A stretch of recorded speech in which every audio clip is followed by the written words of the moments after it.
Doña Patricia Solano es la presidenta de la Sala Tercera y está con nosotros precisamente para poder hablar sobre estas reformas al Código Procesal Penal. Entre otras cosas porque esa es una propuesta que ha hecho la Sala Tercera, el Poder Judicial, que quiere esta reforma del Código Procesal Penal para cerrarle la puerta entonces a esta forma, por ejemplo, este mismo ejemplo de la trocha. Es solo un ejemplo, cómo dilatan. ¿Cómo lo logran dilatar los juicios? Hacer? Y claro, eso podría generar confianza en la gente. Dice, no, actuemos en algún lado. Sin entrar en muchos términos, doña Patricia, muy buenos días, muy técnicos y lo más traducido que podamos para nuestros oyentes, muchísimo mejor. Qué gusto tenerla hoy. ¿Cómo me le va? Muchas gracias. Muy buenos días, don Henry, doña Lorena y a las personas radioescuchas. Muy amables por su invitación. Bueno, ¿por dónde empezamos? Porque si obviamente cuando uno ¿Cómo habla lo ponemos fácil? Exacto. Tema de confianza en el Poder Judicial y uno dice, bueno, están buscando una reforma en el Código Procesal Penal, es un camino. ¿Por dónde es? Don Henry y doña Lorena, vean, hay un primer aspecto. Siempre cuando se le hacen las críticas al Poder Judicial, por supuesto que las personas van a dirimir sus conflictos al Poder Judicial y siempre una persona queda insatisfecha con la resolución.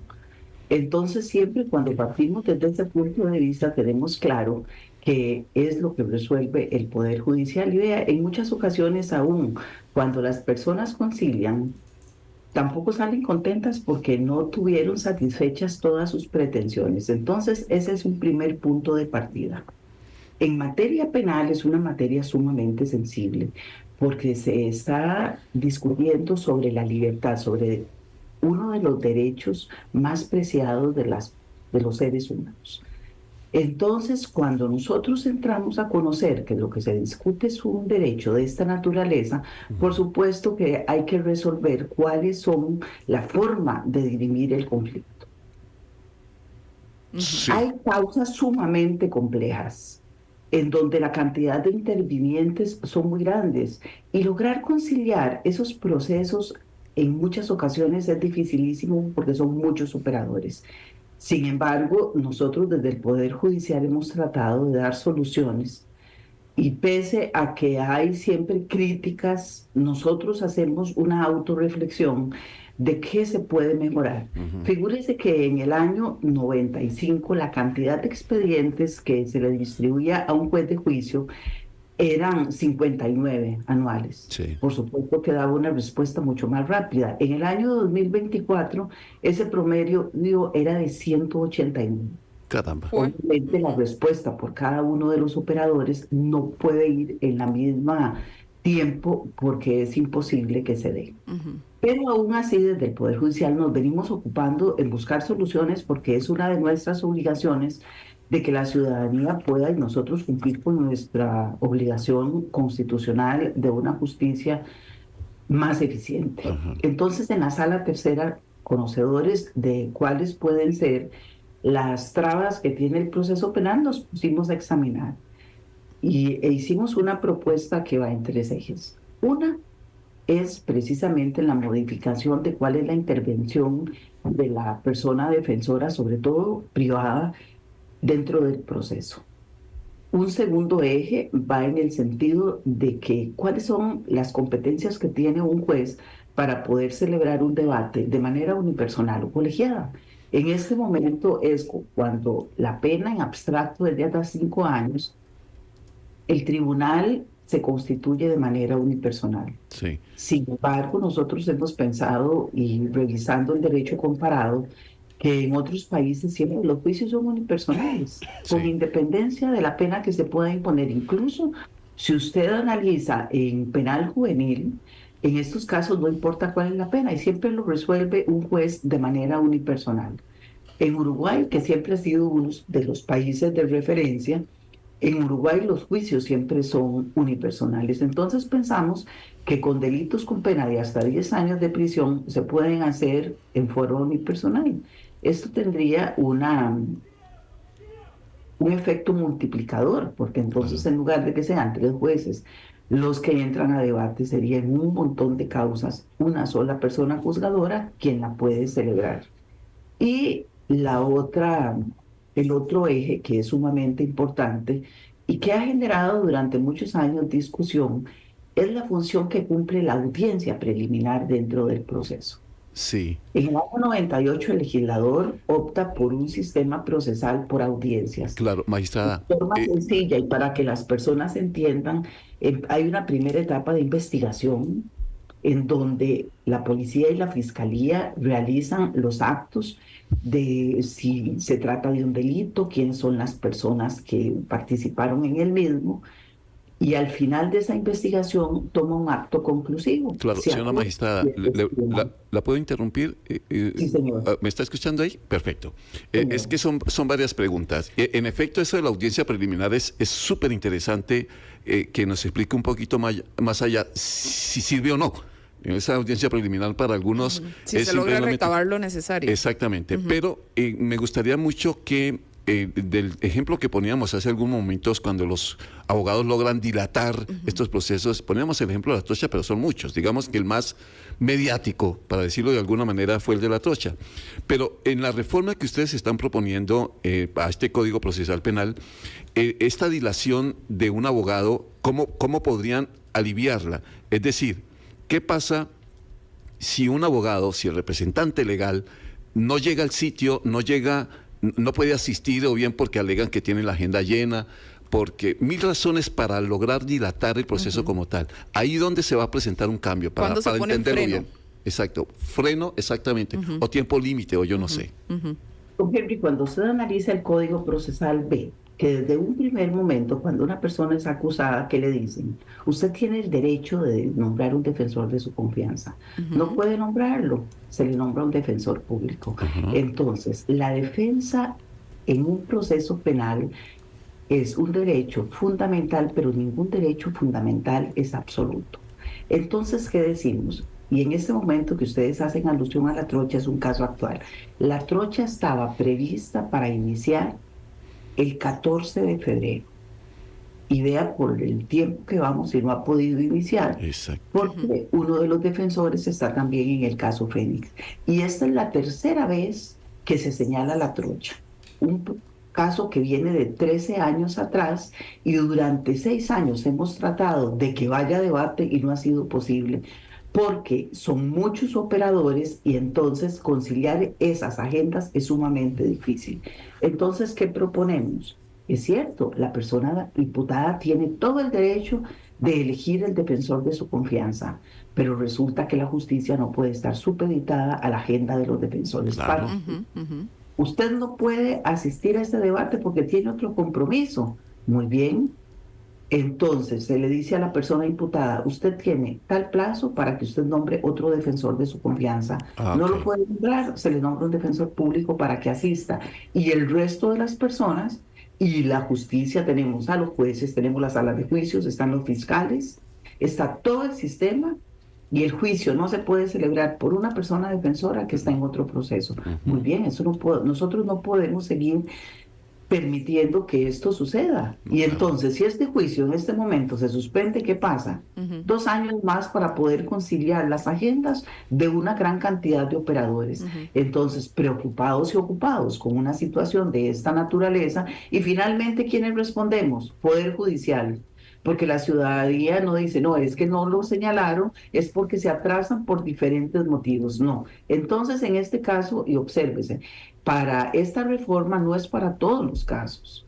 Es una forma excepcional en casos en donde, por un motivo de esta naturaleza, la audiencia de debate no se puede celebrar, o cualquier tipo de audiencia, puede ser preliminar, puede ser una audiencia de apelación.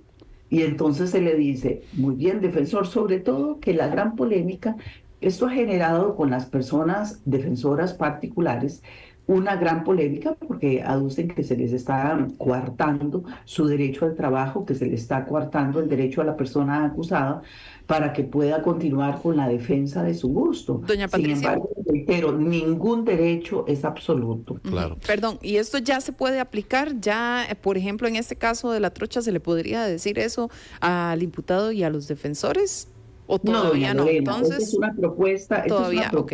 que conocimos en Corte y Corte Plena, la Sala Tercera realiza el proyecto, lo socializa y lo lleva como procede a Corte Plena para que sea desde el seno de Corte Plena que se remite a la Asamblea Legislativa. Ahorita no La habría semana nada que hacer. pasada se conoció y se remitió a la Asamblea Legislativa la semana pasada.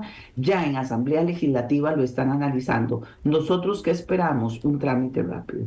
¿Y qué pasaría Este, si ustedes ahorita no pueden decirle entonces al imputado, búsquese a otro abogado? Ustedes tienen que seguir esperando. Sí, señora, por eso es que nosotros nos sentimos impotentes, porque no hay otro sentimiento que yo les pueda expresar. Y en esta parte, ¿qué solución hemos buscado? En muchas ocasiones de que las audiencias se hagan de noche, para decirle, no es posible, usted tiene la agenda el día ocupada. Bueno, muy bien, tenemos que hacer la audiencia entonces entre las 4 y las 8 de la noche, porque es la hora y eso hay que correr los horarios de todas las personas para poder de poder celebrar la audiencia, que es lo que corresponde. Pero esas son soluciones que no son las óptimas, sin embargo tenemos que buscarlas. Y en este caso esperamos que la trocha pueda iniciar el próximo lunes. Claro, ahora, señora magistrada, finalmente, la parte que usted estaba explicando ahora cuando la interrumpiera sobre la famosa audiencia preliminar, para muchos y muchos juristas que han escrito sobre este tema ven que es absolutamente intrascendente, que es un formalismo que debería desaparecer como tal. ¿Cuál es la idea? Es decir, que se quita la audiencia preliminar o que tenga trascendencia, que tenga un peso, o ¿cuál es la idea?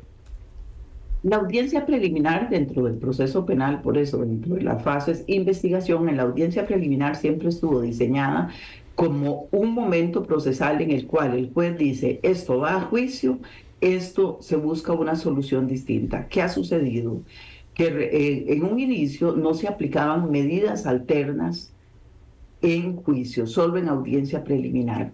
Y los estudios institucionales nos dicen que en este momento en juicio, cerca de un 31% de las audiencias que están programadas para debate se resuelven en medidas alternas. Esto estamos hablando de conciliaciones, reparación integral del daño, suspensión del proceso a prueba y abreviados. Entonces, las agendas de los tribunales de juicios, un 31% están ocupadas en audiencias que se debieron haber resuelto en la audiencia preliminar. En el momento en que se desnaturalizó la función de la audiencia preliminar, entonces todos esos espacios de juicio debieron haberse celebrado juicios. Por eso es que nosotros proponemos, no es posible, la ley prohibiría que las audiencias alternas a la prisión se puedan realizar en juicio, solo en audiencia preliminar. Y también una gran cantidad de actos procesales que se dan durante todo el proceso, eso se resuelve en audiencia preliminar. Entonces cumple la función procesal que está destinada y también las agendas de los tribunales penales, imagínense que se descongestionarían en cerca de un 31% en lo que son medidas alternas y también en los casos en que la persona imputada en este momento no está obligada a ir a la audiencia preliminar. Entonces, con la reforma se propone, usted, imputado, está obligada a ir a la audiencia preliminar. No es localizado, se declara su rebeldía, se ordena su captura y entonces ahí, estando el imputado presente, estando también la víctima presente, porque se le invita y se le convoca a la audiencia preliminar, si quieren aplicar una medida alterna es el momento procesal para hacerlo. Entonces eso acercaría que en juicio podamos tener 30%. Imagínense que el año pasado se celebraron 16.000 juicios. Eso significa que en un 30%, alrededor de 6.000 juicios, se resolvieron con medida alterna. Entonces, en lugar de hacerlo, si hubiesen sido debates, vea que las agendas de los tribunales las estaríamos acercando para poder dar una justicia más pronta. Pues bueno, sin duda alguna, y este es un tema, ¿cómo nos gustaría, doña Patricia, tenerla en uno de nuestros programas de análisis para dedicar buen tiempo? Porque la sensibilidad que genera los procesos como tal, la crítica de la gente, además como es un tema que se politizó muchísimo, pues también merece pues una respuesta desde el lado de quienes imparten justicia en el país. Es un tema que nos gustaría muchísimo, doña Patricia. Ya nos vamos a volver a comunicar a ver en qué programa podríamos tenerla con nosotros y poder incluso hablar con la gente, que hagan preguntas, etcétera.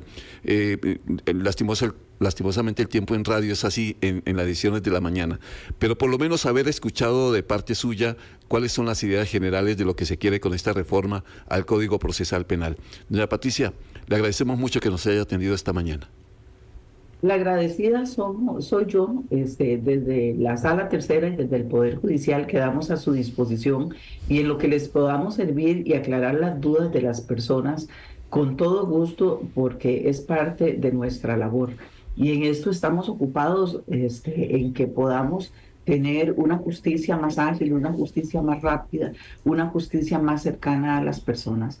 Entonces yo le agradezco, don Henry y doña Lorena, más bien el espacio y quedamos a la orden para lo que ustedes necesiten. Sí. Que tengan un muy buen día. Lo mismo usted. Muchas gracias. Ella es la presidenta de la Sala Tercera.